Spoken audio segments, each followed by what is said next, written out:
and gentlemen, welcome to the main event.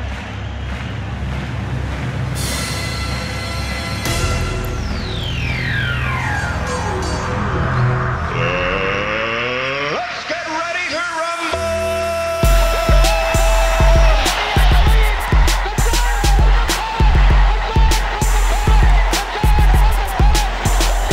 This one by Mattingly. Oh, hang on to the roof.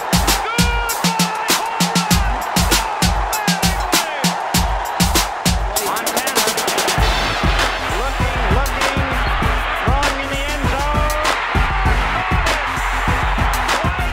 5 seconds left in the game. Do you believe in miracles? Yes! Little roller up along first. Behind the man. It gets through Buckner. Here comes Knight and the Mets win it.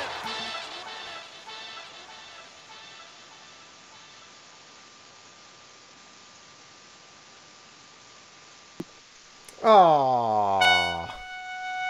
Yes. Welcome back to Sports and Source episode 169. It is a Friday morning. Normally we'd be doing this on a Saturday morning, but we go live on YouTube every Monday and Saturdays, typically at 10-ish, but sometimes schedules don't permit those times. So we are going live today on Friday at 10:17. And if you like our videos, please go ahead and give them a thumbs up. Click on the subscribe button, share, do whatever you need to do to help us out. We can only help ourselves out so much. Help us. Help us. You can also find Sports and Sorts anywhere podcasts are played, or by visiting our website at www.sportsandsorts.libsyn.com. I am one of the hosts. My name is Shane Moore. And I'm the Bry Man. And you can find us both on Facebook.com/Shane and the Bry Man, or you can find the show on at Shane and Bry Man on Twitter, where we post a lot of other things like newsworthy topics and things like that, and of course all of our videos. And if you comment during the show, we will put it on the show. Today, we got a lot to talk about. We got playoff basketball. No, we don't. We're not going to talk about that. We were going to, but then stuff came up. So we're going to be talking about Antonio Brown traded to the Bills. So exciting. He got traded to the Bills. This is great news. I'm so excited. This is the best day ever. Finally got a good receiver. Oh, it's glorious. Oh, wait. What? Nancy? That was fake. Sorry. I was wrong. I'm sorry for your loss. Of course, the Bills. It didn't happen. Apparently, it actually never even came close to happening. No. So we'll be talking about that in a little bit. Twitter would have had you thinking otherwise. Yes. Yes. The Bills and Buffalo were trading like crazy. Antonio Brown trending like crazy. It was, yeah, we'll see. Yankees injuries piling up. Should they add another arm? I think there is, you could make a case. And then, of course, we will also be talking about the worst name for a kicker ever. And R. Kelly. Robert. Hashtag Robert. Robert. We got a great show. Let's go. You are listening to Sports and Sorts with Shane and the Bry Man.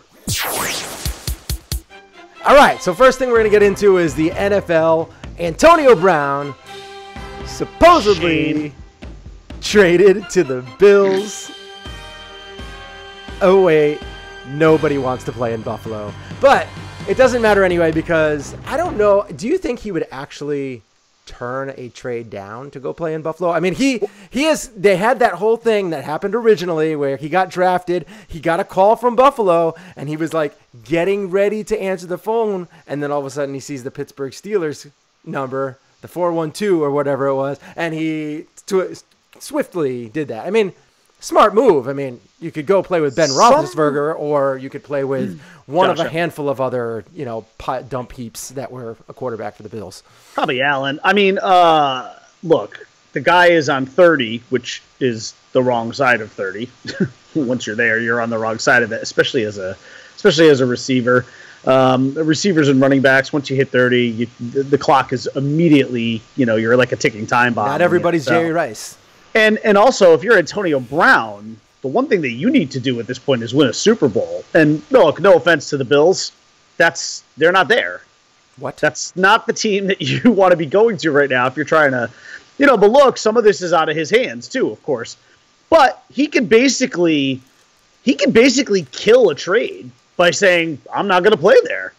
So trade me somewhere else. But is he killing his own value? Yeah, but I don't think he cares. I mean, part of me thinks this guy doesn't care. He's made it very clear to everybody that he's worth $30 million. Mr. Big Chest is worth $30 million, and he doesn't need this bleep right now. He doesn't need to play football, which is true and it isn't. Because if he does retire, he will owe $11 million back to the Steelers. So he can't just really retire. So he does need to play, sort of, because that $30 million quickly becomes $19 million if he decides. Well, and $19 million over the course of possibly 40 years. And he made it very clear to everybody in these videos that his house is paid off, which is But look, I think Antonio Brown does need to play a few more years. I think he needs to. His retirement fund is fully funded. I mean, if you're Antonio Brown at 30 years, you probably chest is never bigger. His chest has never been better or bigger. If you're Antonio Brown, though, at this point, you gotta want at least another, I would say, 30 to 40 million guaranteed before all is said and done, which should be very easy for him to get, even at 30 years of age. But again, here's one of those things, and we talked about this, I think, on the last show with Antonio Brown, where if Antonio Brown is not on the Pittsburgh Steelers, if he's anywhere else that doesn't have a guy throwing to him with the name of Breeze or Rivers or Brady or something like that, it's, or Rodgers, it's not going to work. It's not going to work out well for him. Like, he becomes, I don't even know if he's a top 10 receiver anymore, because he is, as great as he is, he's also somewhat a byproduct of the environment that he's played in. I think he's got 2 great years left. I would say that's probably true. And again, he is a physical marvel too. The guy's in unbelievable shape, so it's not surprising. Chest, I mean, people with huge chests, big chests, in the NFL typically play really well. But the bottom line is he was traded to the Bills until he wasn't last night, and so he is now not. He is still a member of the Pittsburgh Steelers. For how long? Probably not very long. This whole thing was supposedly moving along fast, and then after last night's news, you thought, yeah, maybe. It was funny because I did see that last night, and I was just like, I'm not buying this. Even though a lot of people were reporting it, that it was like close to getting done, I was like, he's not going to want to go there. I don't understand why. Buffalo's awesome. Let me ask you a question. Would you want him on your team? No, but at the same time, yes. Because we had T.O. on our team, and I am not a big fan of T.O., but I knew that he had skill, and we need skill at that position. And I think with an addition of a wide receiver like that, I think that puts us into the playoff picture. Yeah. Whereas if we are not in the playoffs without a good wide receiver, because with him now you open up the field for all these other players, Zay and all these other guys. You're going to open up the field for them, and with LaShawn McCoy,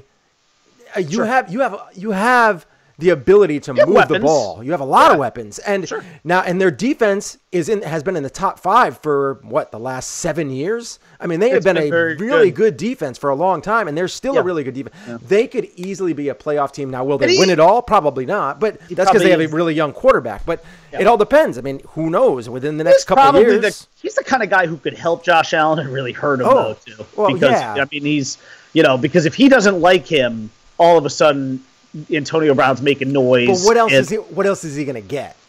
He's just going to get traded at that point in time. Like, that's really the only option at that, because the Bills aren't going to be like, oh, okay, well, let's just throw him on the dump heap with all the other crappy quarterbacks that we've had over the last 2 decades. But the Steelers are in such an interesting spot here too, because they're really under no. I mean, I'm sure they want to get something for him, but at the same time, they don't. You don't want to just give him away either, and you don't want to just give him to a contender. I know he'll try and probably force his way to a certain team, but if you're the Steelers, what inclination do you have to trade him to a team that could potentially be competing with you? I would think for sure I mean, obviously you're not going to trade him within the division, but beyond that, do you even want him in the AFC? I mean, I wouldn't. I mean, maybe it doesn't matter so much. Depends on what you can get. Yeah, I mean, look, even if you trade him, yourself up for it doesn't really matter. I guess it doesn't really matter as long as you don't trade him within the division. You know, the worst case scenario is you're only going to play him once. And if you do trade him to someone like the Bills or something like that, you're not really hurting yourself because the Bills will be a playoff team, but it's not like we're expecting them to go to the Super Bowl. No, we'd expect them to get into the first round, possibly. But if you're the Steelers, you should have no motivation to do right by this guy whatsoever, because in the last couple of years he has not done right by you. He's done nothing but badmouth the team, and regardless of, he may be right about some of these things that he's saying about Ben Roethlisberger. I mean, I really don't know. We're not inside that locker room. I mean, I think he actually probably is too. I am inclined to believe some of it. Yeah, because I don't think Ben Roethlisberger is a great guy, and I don't think he's a good leader. I don't think Antonio Brown is either. I think they're both loudmouths, and it's just unfortunate. Like, and it's Ben Roethlisberger is a little more passive aggressive, where and then eventually comes out and says some stuff, and then whereas Antonio Brown's just aggressive. He just throws everything. He's just like, I mean, he's a typical wide receiver. A typical wide receiver. That's what they do. They're just very diva receiver. Yes. But I mean, overall, this is just a very interesting topic, and I am intrigued by it. He could help a lot of teams. I think that the only benefit that could happen if he does get traded to someone in the AFC and they happen to be in the Patriots division, you could saddle the Patriots with an extra loss or two, and which would potentially give you a bye in the first round. As a Steelers, as a Steeler fan or someone on the Steelers. So you could potentially do that, which could help benefit you for, short-term success. I can tell you that the Dolphins are not a potential landing spot, and I wouldn't want him there anyway, because this is the first time I can really truly remember. Well, I shouldn't say that. I mean, I've actually kind of been saying this for the last few years, but this year more than maybe any other, the Dolphins absolutely have to do the right thing, which is tank. They have to tank for Tua. That has to be the goal in Miami. You cannot put a competitive product on the field if you're the Dolphins this year. And putting a guy like it, they don't even have a quarterback right now, the Dolphins. They legit do not have a quarterback. I know Ryan Tannehill is on the team, but he's not on the team. Smoking Jay's gone. Jason Witten came back. Maybe Tony Romo will. David Fales, whose name is going to come up in a little while, is also not really an option. They need to draft a quarterback, or they need to just... Or they maybe need to throw David Fales on the field. I don't know. But they need to do whatever they can to completely tank. The Dolphins have no choice but to tank. And honestly, given the regime that's in charge now, Chris Greer, he's not going to take on a guy like Antonio Brown. There's no way. There's just no way. So I'm not worried about him ending up in Miami. But I wouldn't want him there anyway, because the Dolphins are not even remotely close to being a third-place team, much less a first-place team. Yeah. It's going to be very interesting. Very interesting to see how all this plays out. Just the NFL in general. It's got a lot of stuff going on. I can't say I'm super pumped for the season, because obviously as a Bills fan, I have been beaten down and just kind of really, I've just been beaten into submission. But I'm looking forward to it. I can see the green on the horizon a little bit. I can see a little bit that's kind of, it's starting to look up. I'm, a little couple daisies are starting to grow, but it's so far off. Like I have to squint to see it. Like, it's just not a good situation. But I'm hoping, with an addition like someone like Antonio Brown, not necessarily Antonio Brown, but someone like that, a good offensive weapon they need as a receiver. That would be huge. And that would be huge on a lot of teams. Someone to help Zay Jones and take some pressure off him and allow him to kind of roam free in the secondary. Yeah. Yeah, that'd be great. And once, so Tonic, Tonic, I think or N1C. N1C. Yes. So it says Steelers have to give a team at least a third-round pick to get AB off their shoulders. I think he means somebody has to give the Steelers at least a third-round pick. Yeah, I would assume. Say I would, and that might be all you get for it. Might be like Josh Rosen thing is kind of similar, because the worst kept secret in the world is that Cliff Kingsbury, is madly in love with Kyler Murray, And that means that you don't have they're similar situations, but for different reasons. Antonio Brown is kind of a polarizing guy, and that's what's gonna limit the amount that the Steelers can get in return. Josh Rosen is also a little bit polarizing because there's a feeling that he doesn't really care about football because he's rich and he doesn't need this anyway. But the other side of that football, too, though, is that Miami. Look, if he was in the draft, I would give a 3rd-round pick for him in a heartbeat. If he was in the draft right now, he'd be one of the top 2 or 3 quarterbacks taken because of the bunch that's available. He would be the most accurate by far. And Kyler Murray is actually a pretty accurate quarterback. But the thing that's going to kill the Cardinals is they have no leverage whatsoever. It's the worst kept secret in the world that the Cardinals are madly courting Kyler Murray. I mean, Cliff Kingsbury, which is weird, sold himself to the Cardinals by saying, not by saying I want Josh Rosen and I want him to be my guy, by saying, hire me and I'll pick Kyler Murray and we'll win with that guy. And the Cardinals bought that crap. It's so weird. That's so weird. Weird situation. Right. But it's such a joke though. This like smoke screen that the Cardinals are trying to throw up. Like, we haven't made any decisions yet.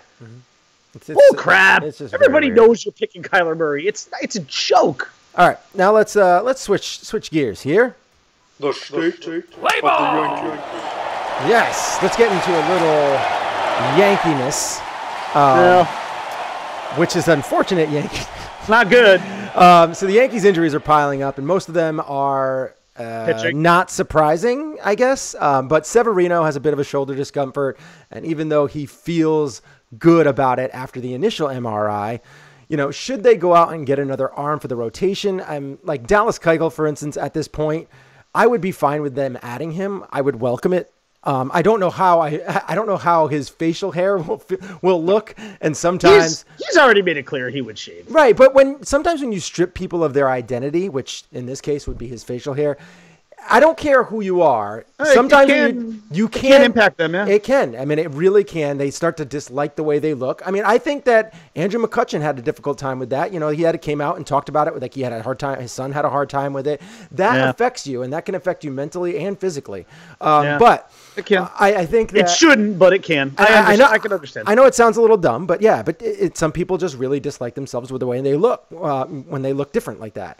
But it's a small aspect to this. And the bigger side is that we are going to need more arms because if you look at the rotation or the extended rotation, Jordan Montgomery ain't coming back until, around the All-Star break. He just came off major surgery. I was going to say August probably. Yeah. Luis Severino has rotator cuff tendonitis. Masahiro Tanaka always needs a few weeks off every year. CC Sabathia is starting the season on the DL. James Paxton never pitches 200 innings. J.A. Happ is getting up there in age. Right. They have Chance Adams. But that's a lot of voids to fill. You got Johnny Lasagna, and then you got Luis Cessa, who I want nowhere near this team. God, he's the bane of my existence. They need arms as of now, and Keuchel could be the easiest option to fill a major void. Or Gio Gonzalez. I mean, they need somebody. Right. Somebody. Gio, but I think that Keuchel. Of course, we both prefer Keuchel. Yeah, but, I wouldn't mind Gio. I mean, that's fine. But, I think that in addition, I think as of right now, you're in a spot where, in addition to Keuchel, I still think that, which I think they should 100% do, just because of the way that things are looking right now. I mean, things are looking very, very bad in the rotation. I don't care what anybody says about Luis Severino's shoulder, by the way. Shoulder injuries, those always end badly. Those always end badly. If he's really only gone for a month, I will be shocked. Honestly, there is a part of me that thinks, I don't know if it's season ending, but I just have a bad feeling about this because shoulder things just never end well. Yeah, tendonitis is one of those things that, I dealt with it a lot. And it's not, I mean, it's not the worst thing in the world if it is actually tendonitis. Well, that's what I'm worried about. Is that really what it is? I don't know. I mean, I would assume that it is, because if it's not, then they should really try and nip it in the bud as soon as possible. You know, he's not getting any younger, so you got to really tackle this earlier than later. But you know, if it's shoulder tendonitis, that's something that could easily pop up when you're starting to ramp up your throwing and you're really starting to do it. You're using the tendons that you aren't normally using, but you can easily go and strengthen that stuff up and be fine. It just needs rest. I mean, that's all it needs. But at this point, he's already gone for a month, though. Right. April is already off the table. Exactly. And in the short term, they need to do something. And I think that they absolutely do. In addition to Keuchel, I think they also need to make a trade. I think, you know, as of right now, they have so many positions to free up in that, particularly in the infield and in the outfield. I mean, they have so many extra players where they need to have extra players in the rotation.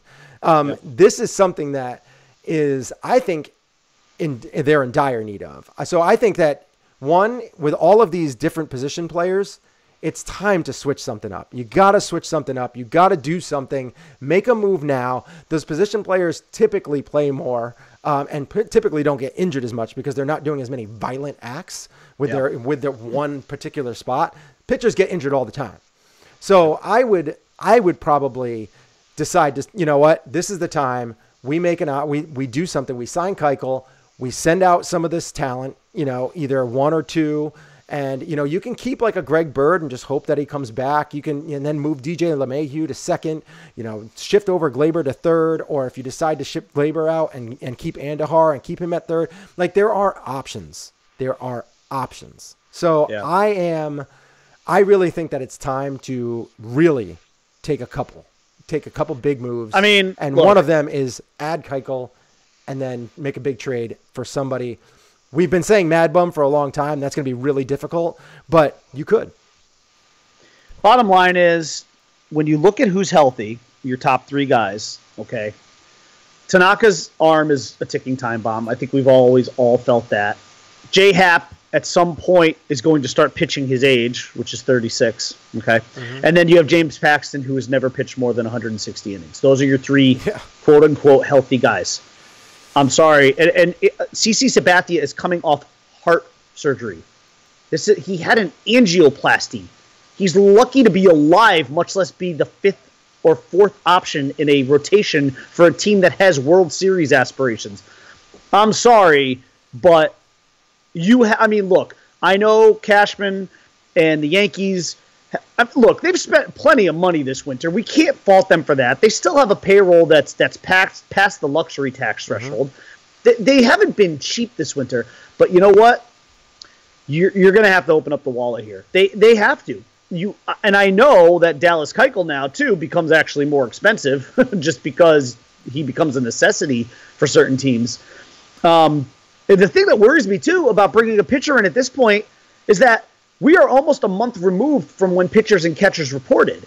So any pitcher coming in right now, especially a starting pitcher who really needs to, who really needs the time to get his arm stretched out and to build up that the length that he's going to need, he's already behind the 8 ball. So even if you bring in a pitcher today, that guy is not ready for the beginning of the season. You probably got to skip him a couple of times through the rotation because he's still not going to be ready to pitch.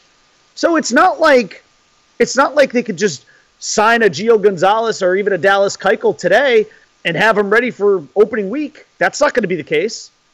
I mean, I know these guys are in great shape and they keep themselves in shape, but you can't replicate what you do in spring training. You can't, replicate the kind of reps that you're taking, the stretching sessions, all the things that the pitching coach and the team do to get you ready for the regular season. You can't replicate that stuff at home. I'm sorry, you just can't. So, bottom line is they got to bring somebody in, and because if they're going to rely on Jonathan Loaizaga and maybe Herman, I would guess, would be the fifth guy. If those are going to be the two guys that they rely on the back end of this rotation, the Yankees could find themselves in an early hole at the end of April. They really could. Yeah. It's got me a little bit worried. Absolutely. As of right now, this, I don't know who this is, but Borden Arrow Board and Arrow said Torres can't play third. His arm is too weak. I disagree with that. I think that he came up as a shortstop. And I do agree that his arm is a little weak to play short because you need to be able to make those throws in the hole. But I think on third base, in 90% of the cases, you don't need a super strong arm. You need to be able to get rid of the ball quick. And I think that he can do that. I think he can do it well enough. I mean, he's obviously been able to turn double plays and stuff like that. So he can get the ball in and out of his glove pretty quickly. And I want to address the comment that he made after that, which is he said, we need to get Gardner, Ellsbury, and CC off the books. Oh, my God. I don't think anybody would disagree with you on that. In fact, I was having the conversation yesterday with our good friend and friend of the show, Joe Paceno, about how, it still is a head scratcher to me that the Yankees re-signed Gardner and CC this year. That is $15 million that you'd love to have right now, because if you had that money, you're not even hesitating to bring in a guy like Gio or maybe even Keuchel, because even though Keuchel's going to average more than $15 million per year, the $15 million would eat a huge chunk of what he would get. Yeah, and they would have already signed a guy. Gardner was a real head scratcher. That was a tough one. Yes, it really was. I mean, I love the guy. I have always loved him since he came up. So do I. I've always loved him. Those are the last two pieces that we have from our last championship. So I get it. I get that you want them there. But, man, $15 million is a lot of money for cheerleaders. Gardner is gassed. Yeah, he's gassed, man. That tank is empty. CC, I can see why they did it. You need that sixth guy. You need him, and there's going to be plenty as a sixth guy, right? But Ellsbury, and that's where I don't know how we're going to get him off the books. Until he's done. Even if CC didn't have the angioplasty, he was still a heavy guy with a bad knee, and he's way on the wrong side of 30. Yeah. It just was look, and I agree with you. I love Gardy. I love CC. I'll never forget what those guys did for this team in 2009. Gardy was such a big part of that team. But look. And he's been so solid in left field for his career. And even in center when they've needed him over there. I understand that young teams, because the Yankees are for the most part a young team. When you have a young team with championship aspirations, you do like to have some pieces of that old guard if they're there because they could be good influences. But at the same time, man, I'm sorry, I'd rather have the $15 million that are dedicated to those two guys right now, and I'd rather have a guy like a Gio Gonzalez or a Dallas Keuchel in this rotation, because I'd feel a whole lot better about the month of April if they did. Anonymous, R. Kelly has died. Get TV news on now. Well, we'll be getting to R. Kelly later, but... all right, so... do you want to shift topics? Do you want to switch out? I mean, we've really kind of beat this. Yeah, I think we've beat the Yankees to death. Yeah. So all right. So do you want to touch on R. Kelly? Either that, or we can move to our other subject, which was you blew it. Oh, I actually did want to talk about this because I put a poll up on Twitter the other day about who has the current / most damning name in sports right now. Mm-hmm. And the Chicago Bears, after getting rid of jettisoning Cody Parkey, went and signed a guy by the name of Chris Blewitt. And for my money, I'm sorry, I just can't possibly imagine a worse name for a kicker. So anyways, the Bears go and sign Chris Blewitt, and it got me thinking, is that the worst name in sports right now? And so I put a little poll out on Twitter, and I've only gotten a few votes on it. And so far, Chris Blewitt is not running away with it, but he's got 75% of the vote. But again, I think I've only had like 4 or 5 people vote. So, I voted once. Thank you. So the choices were between Chris Blewitt, the now Bears kicker, Luke Heimlich, who is a pitcher, who's like a pitcher in the Mexican League. And I'm sorry, just like, the second that guy chokes in a game, the headline's going to read Heimlich chokes. And then the last one I put was David Fales, who was on the Dolphins, because I mean, could you have a worse last name than Fails? And then I put an option for others. So I don't know if anybody else. I don't know. I'm assuming you vote for Chris Blewitt just because it's just so funny. But I think so. I think I did. I don't know. I find Luke Heimlich to be a really funny name, just because I love the headline. If the guy were to ever again choke in a big game and just you blew it. Just the headline of Heimlich chokes. I know, but I like the you blew it one. His nickname has to be you. Just has to be Chris. You blew it. It's just crazy to think that they went and replaced Cody Parkey with a guy named Chris Blewitt. I know, that's crazy. It's awesome. It's not going to end well. All right, we can talk about R. Kelly now. Okay, go ahead. What do you want to say? What do you want to say about Robert? Robert. I gotta. If I can put my Gayle King stoic face on. Robert. Can't do it. It's hard to do. There you go. How are you not let? Robert. You're killing me, man. I worked 30 years for this career. Robert. Y'all trying to steal it from me. Robert. What? Robert. You're killing me. Y'all killing me. Bryman. Oh, my God. He is, you said it, you used the perfect word before we came on the air, unhinged. Unhinged, yeah. I mean, he's a train wreck that you cannot take your eyes off of. But you know what, though? It's really bad. And look, this stuff is just being shotgun all over Twitter now. These clips of the Gayle King interview, and he's just basically losing his mind in every clip, trying to convince the world of his innocence. But let me tell you, though, you know, and don't get me wrong, as funny as that stuff is, and I hate to be kind of like offer a sobering reminder of R. Kelly's history, but I feel like it's important because I think people need to understand how serious this is. The allegations against this guy, literally dozens of women have come forward. Young women have come forward to say that this man has raped them. And I want to give you a little bit of like an abridged history of R. Kelly here, okay? Let's go back to even 1994. R. Kelly in 1994 was a 27-year-old man. He married a then 15-year-old Aaliyah. Anybody remember her? Yes. Yes, very talented. She died in a plane crash? Yeah. Or was it a crash, or was it like one of those things where?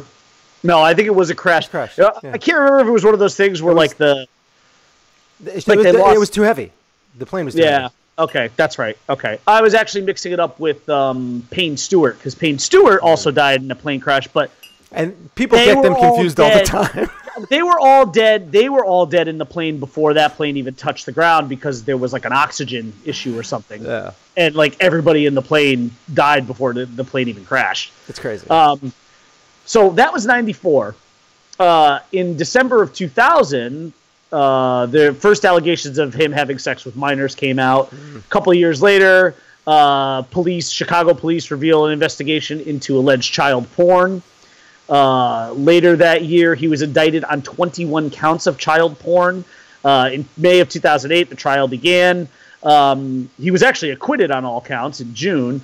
And then in 2017, allegations of an alleged sex cult that he was involved in. His ex-wife accused him of physical abuse in October of last year. And then this year, the accusers started publicly telling their stories, and he was charged on 10 counts of sexual abuse. And then he was just arrested again a couple of days ago, this time for failure to pay child support. This is not a good guy. This guy who is fighting for his effing life does not deserve any life to fight for. This dude needs to be jailed and put away and throw the key away. He is as big a scumbag, and as funny as all this stuff is, with all this crap on Twitter, let's just, let this be a very sobering reminder of who this guy is. And the fact that, we should be not even laughing at him or with him. We should just be hoping he's put away for a long, long time. Yeah. It's gross. And I know he's fighting for his innocence, but I'm sorry. There's they say where there's smoke, there's fire. There's way too much smoke here. I mean, this is like a volcano popped off. All right? There's just too much evidence, and there's too many people coming out against this guy. Yeah. I'm sorry. It's just... I agree. It's really just kind of gross. And now I need to go take a bleach shower. I know, just talking about it is nasty. All right, so now we're going to pretty much wrap it up here. We don't have much left to talk about, but I do not want to end it on that. So real quick, I watched the Avengers Infinity War again for the second time. I finished it. I wrapped it up. I watched it kind of throughout my workout during the day, and then at night I wrapped it up at the end of the night when I was get yourself all revved up for Captain Marvel. Well, yeah, a little bit. I mean, I'm going on Sunday. I might be going Saturday. I'm not sure yet. I might be, but I'm looking forward to seeing that movie. And so I watched that movie again, Avengers: Infinity War, and man, I feel like that is by far the best Marvel movie that's come out in a little while. It is really, really well done. Oh, it's great. It really gives you a sense of peril. Yeah, right? And just the way that things happen, and then that powerful moment, where little Peter Parker and Iron Man, Tony Stark, they're having that little moment. They had him, and they just, and it's just like, oh my god, yeah, it's just like, it just hits it. It just. I don't feel so good. Yeah, I don't feel so good. And then you have all those, and you have even the emotional torment that Thanos is having with everything. You had to. I'm not going to get into. I guess it's been a while. It's been almost a year. How long has it been since Infinity War came out? Yeah, about a year. I think so. I don't know. It's been about a year. When Thanos had to kill his own daughter. That stinks. Or not a really daughter. It's kind of a stepdaughter issue, but still, he had to kill her, and he really loved her, and that all that stuff. It's just really, really dark, and that's what I want. That's what I want from these Marvel movies. As far as I'm concerned, the only guy who's really truly dead is Loki. I don't think anybody else is really truly dead. Yeah, I don't know. We have no idea. Well, I mean, if you read the comics, then you obviously know how things turn out. But if you don't, and who knows how true they're going to stay to the comics. They might veer off the tracks a little bit. Because I think there are going to be a lot of people that die. I mean, no joke. There's going to be people that actually die. Aren't we all convinced that Cap is gone and maybe even Iron Man's gone? I mean, it's. I think the whole guard that's still left, I think they might all be gone. And then when they die, the others come back. That's my feeling on it. Because they're going to have to do stuff to take down Thanos. But when they bring everybody back, those are the guys that come back. And those are the guys that are actually going to die because they weren't part of the snap. They're actually going to die because Thanos actually kills them. All I know, you better not kill Bucky. He can't. He's going to be brought back because he got disintegrated.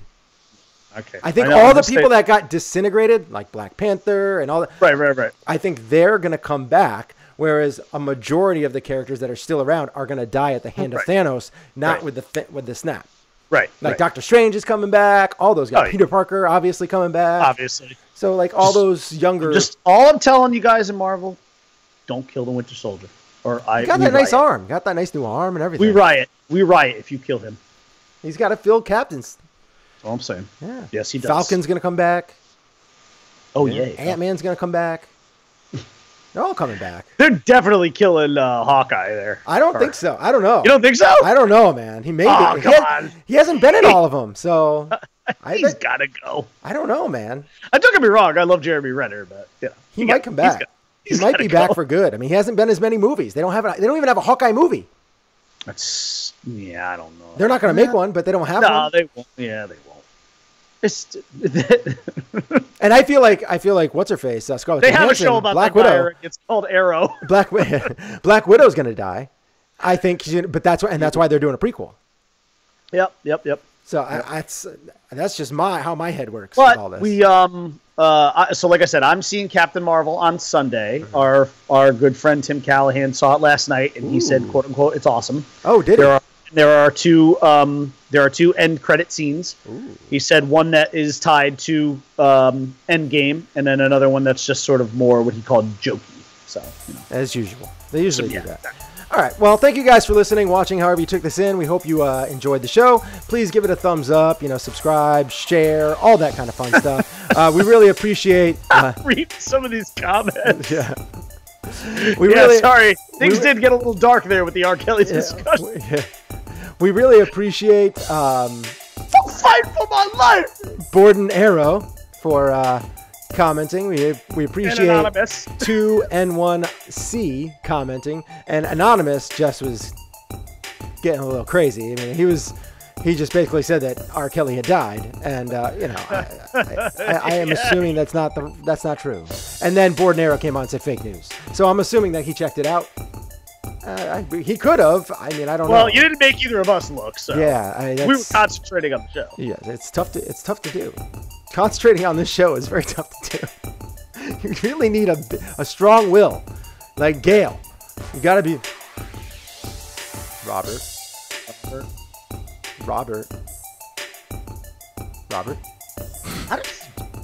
I mean, the guy is a loose cannon. I would have definitely been like, "Oh." But is he a real loose cannon, or is he showing off for the camera to try and sell it? I mean, he definitely is going for the 2019 Best Actor award. I mean, that's like. But that was Tom Cruise going bananas on Oprah's couch. That was like taken to like the nth degree. I mean, that was like this is like next level. This is like Tisdale.